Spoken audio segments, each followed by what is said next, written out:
P S സിയുടെ സിലബസിലെ എല്ലാ സബ്ജക്റ്റുകളും എനിക്ക് ഓക്കെയാണ്. ഒരൊറ്റ സബ്ജക്റ്റ് ഒഴികെ, കണക്ക്. ഈ കണക്കാണ് പലപ്പോഴും എന്നെ റാങ്കിൽ നിന്ന് മാറ്റി നിർത്തുന്ന ഒരു സബ്ജക്റ്റ്.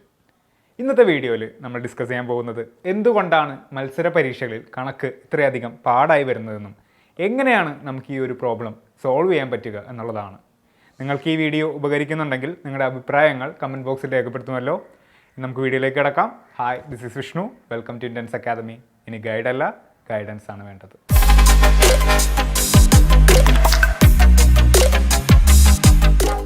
ആദ്യം തന്നെ പി എസ് സിക്ക് കണക്കിൽ എന്താണ് പ്രാധാന്യം എന്നുള്ളത് നമുക്കൊന്ന് നോക്കാം. പ്രിലിംസിൻ്റെ പരീക്ഷകൾക്ക് 20 മാർക്കിനും മെയിൻസിൻ്റെ എക്സാമിനേഷന് 10 മാർക്കിനുമാണ് പി എസ് സി നമ്മളോട് കണക്ക് ചോദിക്കുക. ഈ ഒരു മാർക്ക് സ്കോർ ചെയ്യാതെ പി എസ് സിയുടെ റാങ്ക് ലിസ്റ്റിൽ ഉയർന്ന റാങ്ക് നേടാം എന്ന് നിങ്ങൾ വിചാരിക്കുന്നുണ്ടെങ്കിൽ അത് വളരെ അബദ്ധമായിട്ടുള്ള ഒരു കാര്യമാണ്. അത്രയധികം പ്രാധാന്യം നൽകി പഠിക്കേണ്ട സബ്ജക്റ്റുകളിൽ ഒന്നാണ് കണക്ക്. ചിലരോടൊക്കെ ഞാൻ ചോദിക്കും, നിങ്ങൾക്ക് എത്ര മാർക്ക് വരെയൊക്കെ കണക്ക് കിട്ടുന്നുണ്ട്, കണക്ക് എങ്ങനെയുണ്ട് പരീക്ഷയ്ക്ക് എന്ന് ചോദിക്കും. അപ്പോൾ അവർ പറയും, കണക്കൊന്നും എനിക്ക് വലിയ കുഴപ്പമില്ല, എനിക്കൊരു 10-ലാണെന്നുണ്ടെങ്കിൽ ഒരു 5-6 മാർക്കൊക്കെ കിട്ടുന്നുണ്ട്. പക്ഷേ അത് പ്രശ്നമാണ് എന്നുള്ള കാര്യം ആരും തിരിച്ചറിയുന്നില്ല. നമുക്ക് ആൻസർ ഉള്ള മാത്സിൻ്റെ ക്വസ്റ്റ്യൻസിന് 10-ൽ ഒരു 9 മാർക്കെങ്കിലും നമുക്ക് നേടാൻ പറ്റിക്കഴിഞ്ഞാൽ മാത്രമാണ് നിങ്ങളൊരു എബോവ് ആവറേജ് മാർക്കിന് സ്കോർ ചെയ്യാനുള്ള ലെവലിൽ ആയിട്ടുള്ളൂ എന്ന് പറയാനായിട്ട് പറ്റൂ. അപ്പോൾ ഈ ഒരു മാർക്ക് നമുക്കൊരു ബെഞ്ച് മാർക്കായിട്ട് സെറ്റ് ചെയ്തിട്ട് വേണം മാത്സ് പഠിക്കാനായിട്ട്. ഇനി കണക്കിന് എവിടെയാണ് നമുക്ക് പ്രശ്നം വരുന്നത് എന്നുള്ളത് നോക്കാം. കണക്ക് പാടായിട്ടുള്ള ഭൂരിഭാഗം പേർക്കും അവർ കണക്കിൽ ആ ഒരു സ്ട്രീമിൽ സഞ്ചരിക്കാത്ത കുട്ടികളാണ്. അതായത് 10ാം ക്ലാസ്സോ +2 ഒക്കെ കഴിഞ്ഞതിന് ശേഷം ജീവിതത്തിൽ പോലും ഒരിക്കൽ പോലും കണക്ക് ഒന്ന് എഴുതി നോക്കുകയോ ഒന്ന് കൂട്ടി നോക്കുകയോ ചെയ്യാത്ത കുട്ടികളാണ് കണക്ക് ഏറ്റവും അധികം ബുദ്ധിമുട്ട് നേരിടുന്ന വിഭാഗത്തിലുള്ളവർ. അപ്പോൾ അവർ പഠിക്കുന്ന സമയം തൊട്ടേ അവർക്ക് ചിലപ്പോൾ കണക്ക് ഇഷ്ടമല്ലായിരിക്കാം. അത് ചിലപ്പോൾ പഠിപ്പിക്കുന്ന അധ്യാപകരെ ബേസ് ചെയ്തിട്ടായിരിക്കും. ചില അധ്യാപകരൊന്നും ചിലർക്ക് ഇഷ്ടമല്ല. അപ്പോൾ അങ്ങനെ തന്നെ ആ ഒരു സബ്ജക്റ്റിന് വെറുത്ത് പോകുന്ന കുട്ടികളുണ്ട്. അപ്പോൾ ഇങ്ങനെയുള്ള കുട്ടികളും കണക്ക് വായിച്ച് പഠിച്ചിട്ടൊക്കെ പോകുന്ന പരീക്ഷയ്ക്ക് പോകുന്ന കുട്ടികളുണ്ട്. ഇങ്ങനെയുള്ള വിഭാഗക്കാരും അങ്ങനെ എല്ലാവിധ പ്രശ്നങ്ങളുള്ളവർ പി എസ് സിയിലേക്ക് വരുമ്പോൾ കണക്കിന് പ്രാധാന്യം കൊടുക്കണമെന്ന് പറഞ്ഞിട്ട് കണക്ക് പഠിക്കാനായിട്ട് ഇറങ്ങിത്തിരിക്കുമ്പോൾ ബാക്കിയുള്ളവർ റെക്കമെൻഡേഷൻ പ്രകാരം എന്ത് ചെയ്യും? കണക്കിന് അവൈലബിൾ ആയിട്ടുള്ള സോഴ്സസ് തേടും. ആ സോഴ്സസ് തേടുമ്പോൾ അവർക്ക് മുമ്പിലേക്ക് എന്താ ചെന്നുപെടുന്നത്? യൂട്യൂബ് ചാനലുകൾ. ഏറ്റവും കൂടുതൽ സബ്സ്ക്രൈബേഴ്സ് ഉള്ള യൂട്യൂബ് ചാനലുകളും ഏറ്റവും കൂടുതൽ ആൾക്കാർ വാങ്ങിക്കുന്ന പുസ്തകങ്ങളും എല്ലാമാണ് അവർക്ക് ആ സോഴ്സായിട്ട് കിട്ടുന്നത്. അപ്പോൾ ഈ യൂട്യൂബ് ചാനലിലും കണക്കിൻ്റെ പുസ്തകങ്ങളിലുമൊക്കെ ചെയ്തു വെച്ചിരിക്കുന്ന കാര്യം എന്താ? കാഴ്ചക്കാരെ ആകർഷിക്കുന്ന തരത്തിലുള്ള തമ്പനെയിലുകളും കണക്കിൻ്റെ ഷോർട്ട് കട്ടുകളും. വ്യൂസ് കൂടാൻ വേണ്ടി ചെയ്യുന്നൊരു കാര്യമാണ്. പക്ഷേ ഈ ഒരു കാര്യം നമ്മുടെ ബിഗിനേഴ്സായിട്ടുള്ള അല്ലെങ്കിൽ കണക്ക് ഒട്ടും അറിയില്ലാത്ത കുട്ടികൾക്ക് ഉപകാരപ്പെടുന്നുണ്ടോ? അവർക്ക് ആ ഒരു മൊമെൻറ്റിൽ അല്ലെങ്കിൽ ആ ഒരു ഷോർട്ട് കട്ട് പഠിക്കുന്ന സമയത്ത് അവർക്കത് മനസ്സിലാവും, ഇതിങ്ങനെയൊക്കെ അല്ലേ ഉള്ളൂ, അല്ലെങ്കിൽ ഇത്രയൊക്കെ അല്ലേ കണക്കുള്ളൂ എന്നുള്ളൊരു വിചാരത്തിലേക്ക് അവരെത്തിച്ചേരും. പക്ഷേ ആ ഒരു കണക്കിൽ ഒരു ചെറിയ വ്യത്യാസം വരുത്തി പി എസ് സി ചോദിക്കുമ്പോഴാണ് പരീക്ഷാ ഹാളിലിരുന്ന് ഞാൻ പെട്ടു എന്നുള്ള അവസ്ഥയിൽ എത്തുന്നത്. ഈ ഒരു സത്യാവസ്ഥ മനസ്സിലാക്കി കഴിയുമ്പോഴേക്കും ഒരുപാട് വൈകിട്ടുണ്ടാകും. പിന്നെ നമുക്ക് അടുത്തൊരു ചാൻസിന് വേണ്ടി നോക്കിയിരിക്കുക അല്ലാതെ വേറെ ഓപ്ഷൻ ഇല്ല. ചിലർക്കാണെങ്കിൽ ഈ ഒരു കാര്യം മനസ്സിലായിട്ട് പോലുമില്ല.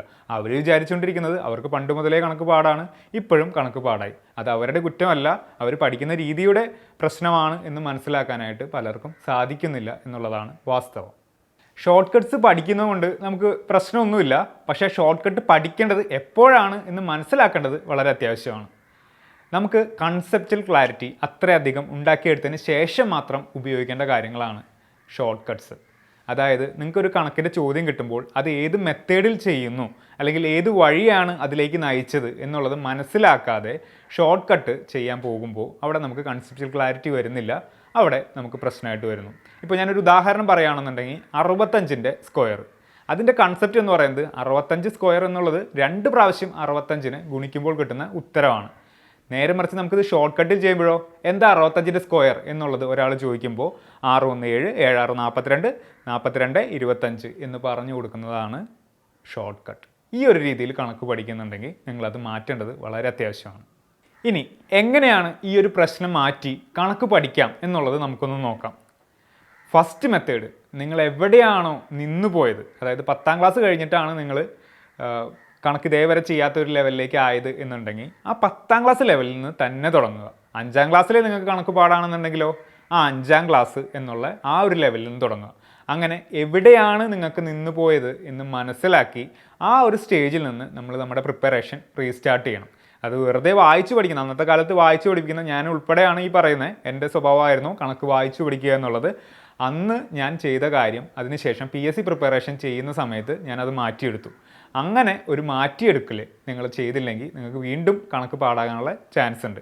അങ്ങനെ വായിച്ചു പഠിക്കുന്നതിനൊക്കെ പകരം കണക്ക് എഴുതി പഠിക്കാനും ചെയ്ത് പഠിക്കാനും നിങ്ങൾ ശ്രമിക്കണം.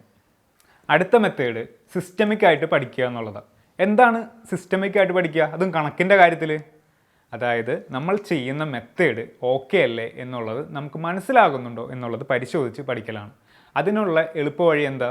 നമ്മൾ കുഞ്ഞിലെ ചെയ്ത കാര്യം വഴി എഴുതി പഠിക്കുക എന്നുള്ളത്. നിങ്ങൾ പ്രിപ്പറേഷൻ ചെയ്യുന്ന സമയത്ത് ഒരിത്തിരി സമയം കൂടുതലെടുത്താലും നിങ്ങൾ അതിൻ്റെ സ്റ്റെപ്സ് എഴുതി ബിഗിനേഴ്സ് പഠിക്കുക. എങ്ങനെയാണ് ആ ഒരു ചോദ്യം അതിൻ്റെ ഉത്തരത്തിലേക്ക് വന്നത് എന്നുള്ള കാര്യം, എന്തൊക്കെ ഡാറ്റ നമുക്ക് തന്നിട്ടുണ്ട് എന്നുള്ളത്, തന്നിരിക്കുന്ന കാര്യങ്ങൾ എന്നുള്ള രീതിയിൽ എഴുതി വയ്ക്കുക. അതിനുശേഷം ഓരോ വരിയും ഓരോ വഴിയും എഴുതി ചെയ്യുക. ചിലപ്പോൾ അത് ആദ്യം നിങ്ങൾ ചെയ്യുന്ന സമയത്ത് കുറച്ച് സമയം എടുക്കുമായിരിക്കും. സമയം എടുത്തോട്ടെ, ഒരു പ്രശ്നവുമില്ല. പക്ഷേ പോകെ പോകെ നിങ്ങളുടെ സ്പീഡും ആക്യുറസിയും ഒക്കെ കൂടി വരുന്നതായിട്ട് നിങ്ങൾക്ക് കാണാൻ പറ്റും. അപ്പോൾ അങ്ങനെ ആക്യുറസിയും സ്പീഡും ഒക്കെ കൂടിയതിന് ശേഷം നിങ്ങൾക്ക് ഈ വഴി എഴുതുന്ന കാര്യം കുറച്ച് കൊണ്ടുവരാനായിട്ട് സാധിക്കും. അടുത്ത മെത്തേഡാണ് നമ്മുടെ ഷോർട്ട് കട്ട്സിനെ ഒഴിവാക്കി കൺസെപ്റ്റ് ഓറിയൻറ്റഡ് പഠിക്കുക എന്നുള്ളത്. നിങ്ങൾ കൺസെപ്റ്റ് വളരെ നന്നായിട്ട് നിങ്ങൾക്ക് അറിയാമെങ്കിൽ നിങ്ങൾ ഷോർട്ട് കട്ട്സ് പഠിച്ചോ, യാതൊരു പ്രശ്നവുമില്ല.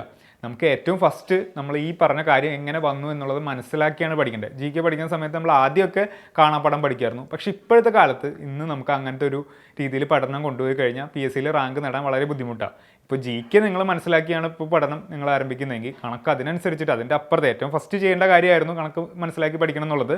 അത് ഇപ്പോഴെങ്കിലും നിങ്ങൾ ആ കറക്ഷൻ ചെയ്തില്ലെങ്കിൽ നിങ്ങൾക്ക് പാടായിട്ട് വരും. ഒരു അധ്യാപകൻ യൂട്യൂബിൽ ഷോർട്ട് കട്ട് മാത്രമേ പഠിപ്പിക്കുന്നുണ്ടെങ്കിൽ ആ രീതിയിലുള്ള ക്ലാസ്സുകൾ നിങ്ങൾ കാണുന്നത് ഒഴിവാക്കുക.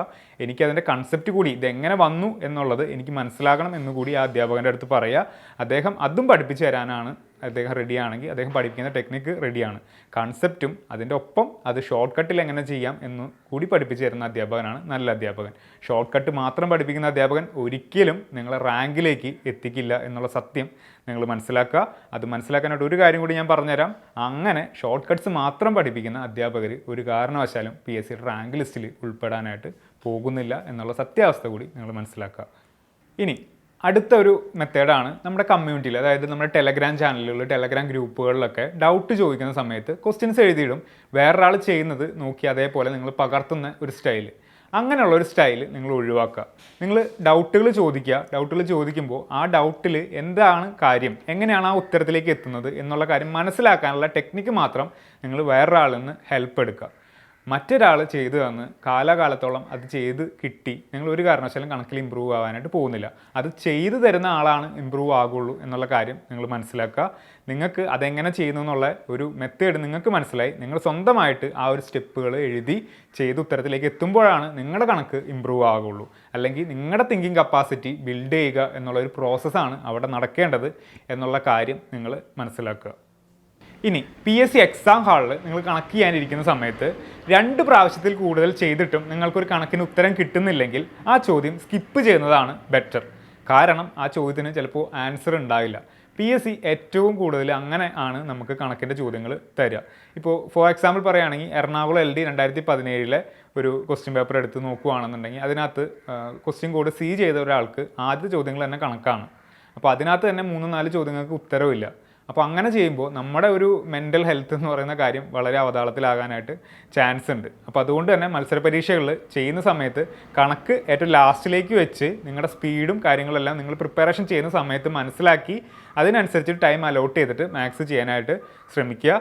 അങ്ങനെ ഏറ്റവും ഫസ്റ്റൊക്കെ പോയി മാത്സ് ചെയ്ത് ഉത്തരം കിട്ടിയില്ലെങ്കിൽ അത് നിങ്ങൾ വളരെ വലിയൊരു അപകടത്തിലേക്ക് പോകാനായിട്ടുള്ള ചാൻസ് ഉണ്ട്. ഇത്രയും കൃത്യമായിട്ട് ചെയ്തിട്ടും പരീക്ഷ ഹാളിൽ കണക്ക് ചെയ്യാൻ നിങ്ങൾക്ക് കിട്ടുന്നില്ലെങ്കിൽ നിങ്ങൾക്ക് ചെറിയൊരു പ്രശ്നമാണ് റെഗുലർ ആയിട്ടുള്ള പ്രാക്ടീസ് ഇല്ല എന്നുള്ളത്. കൃത്യമായിട്ടുള്ളൊരു പ്രാക്ടീസ് നിങ്ങൾക്ക് ഉണ്ടെങ്കിൽ നിങ്ങൾക്ക് എക്സാം ഹാളിൽ ചെന്നിരുന്നാൽ കണക്ക് ചെയ്യാൻ കിട്ടേണ്ടതാണ്. ഈ റെഗുലർ പ്രാക്ടീസ് എന്നുള്ളതുകൊണ്ട് ഉദ്ദേശിക്കുന്നത് എന്താ? ഒരു ദിവസത്തെ 2 ദിവസത്തെ പ്രാക്ടീസ് അല്ല, അത് 1 മാസത്തെ 2 മാസത്തെയും പ്രാക്ടീസ് അല്ല. നിങ്ങൾ PSCക്ക് ഡിവോട്ട് ചെയ്യുന്ന ആ സമയം, അത് ചിലപ്പോൾ 1 വർഷവും 2 വർഷവും ആകാം. ആ 2 വർഷവും നിങ്ങൾ എത്ര ബ്യൂട്ടിഫുള്ളായിട്ട് PSC ചെയ്ത് പഠിക്കുന്നു അല്ലെങ്കിൽ മാത്സ് ചെയ്ത് പഠിക്കുന്നു എന്നുള്ളതിനെ ആശ്രയിച്ചിരിക്കും എക്സാം ഹാളിൽ നിങ്ങൾക്ക് കണക്ക് കിട്ടുന്നത്. കണക്ക് എന്ന് പറയുന്നത് അത്ര വലിയ പാടുള്ളൊരു സബ്ജക്റ്റ് അല്ല. നമ്മൾ പഠിക്കുന്ന കൺസെപ്റ്റും അതിൻ്റെ ക്ലാരിറ്റി നിങ്ങൾക്ക് ഉണ്ടെന്നുണ്ടെങ്കിൽ അതേ രീതിയിൽ നിങ്ങൾ എന്ത് പഠിക്കുന്നോ അത് അങ്ങനെ തന്നെയാണ് പരീക്ഷയ്ക്ക് ക്വസ്റ്റ്യനായിട്ട് വരിക എന്നുള്ള സത്യം നിങ്ങൾ മനസ്സിലാക്കുക.